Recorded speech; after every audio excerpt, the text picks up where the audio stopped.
കല്ലിനോടും മണ്ണിനോടും സിമൻറ്റിനോടും കഥ പറയുന്ന ഒരു മനുഷ്യൻ, ഒരു സാധാരണക്കാരനാണ്, ഒരു മേശരിപ്പണിക്കാരനാണ്. അദ്ദേഹത്തിൻ്റെ 3 പുസ്തകങ്ങളാണ് ഇതുവരെ ഇറങ്ങിയിട്ടുള്ളത്. ഇളവൂർ ശശി.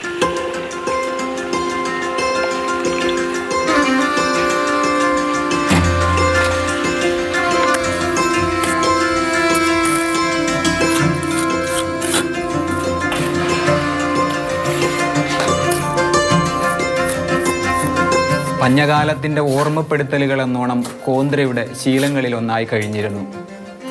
കൊയ്ത്തുമതിയന്ത്രത്തിൻ്റെ ആരവം ഒഴിയുമ്പോൾ ഇന്നും അവൾ പാടത്തേക്ക് ഇറങ്ങും. കോന്ത്ര വേലത്താട്ടി, ആ കാലമെല്ലാം കഴിഞ്ഞു, ഇത് യന്ത്രങ്ങളുടെ കാലമാണ്.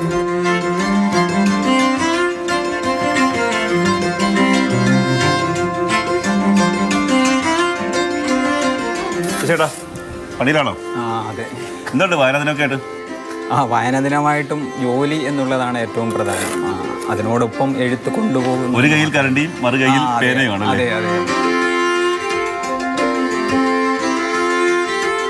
പണ്ട് കാലത്ത് അച്ഛനൊക്കെ ഈ കൃഷിപ്പണിയൊക്കെ കഴിഞ്ഞിട്ട് വൈകുന്നേരം വന്ന് ഈ ഭാഗവതമൊക്കെ വായിക്കുമായിരുന്നു. അന്ന് അദ്ദേഹം ഇങ്ങനെ ഇതിൻ്റെ അർത്ഥമൊക്കെ പറഞ്ഞു തന്നിട്ട് അതിന് ശേഷമാണ് ഞങ്ങൾക്ക് ആഹാരം കിട്ടിയത്. അന്നേരം ഓരോ പേജ് വായിക്കുമ്പോഴും അതിൻ്റെ അർത്ഥം വ്യക്തമായി അതിൻ്റെ കഥകളൊക്കെ പറഞ്ഞു തന്നങ്ങനെ ഓരോ ദിവസവും അങ്ങനെ തന്നെ. ഒരു പക്ഷേ അത് തന്നെ ആയിരിക്കാം അതിൻ്റെ ഒരു അടിത്തറ. അച്ഛനാണ് അക്ഷരങ്ങളെ സ്നേഹിപ്പിച്ചു തുടങ്ങിയതല്ലേ? അതെ അതെ, തീർച്ചയായും. ഈ പുസ്തകം ആദ്യമായിട്ട് കൈ കിട്ടുന്ന സമയത്ത്, പ്രിന്റ് ചെയ്ത് വന്നല്ലോ, കൈ കിട്ടിയ സമയത്ത് എന്താ അതൊരു?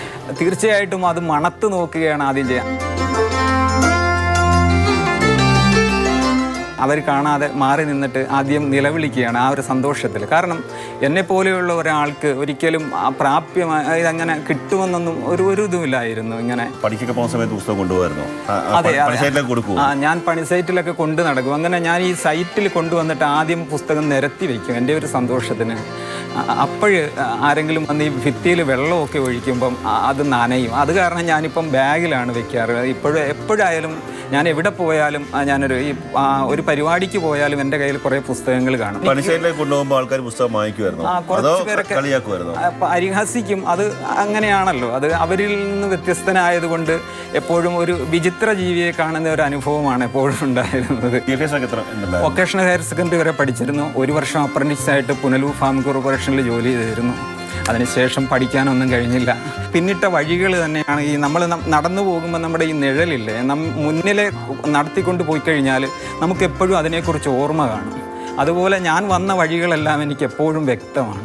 ഇപ്പം പുതിയതായി വന്ന മണമെന്ന കഥ പോലും എൻ്റെ ജീവിതം തന്നെ, പലതും എൻ്റെ ജീവിതം തന്നെയാണ് ഞാൻ പറയാൻ ശ്രമിക്കുന്നത്. പറയാൻ ഇഷ്ടം പോലെ വാക്കുകളുണ്ട്, ജീവിതാനുഭവങ്ങളാണ്. പക്ഷേ 12ാം ക്ലാസ് വരെ മാത്രമേ പഠിച്ചിട്ടുള്ളൂ, വലിയ വിദ്യാഭ്യാസമൊന്നുമില്ല.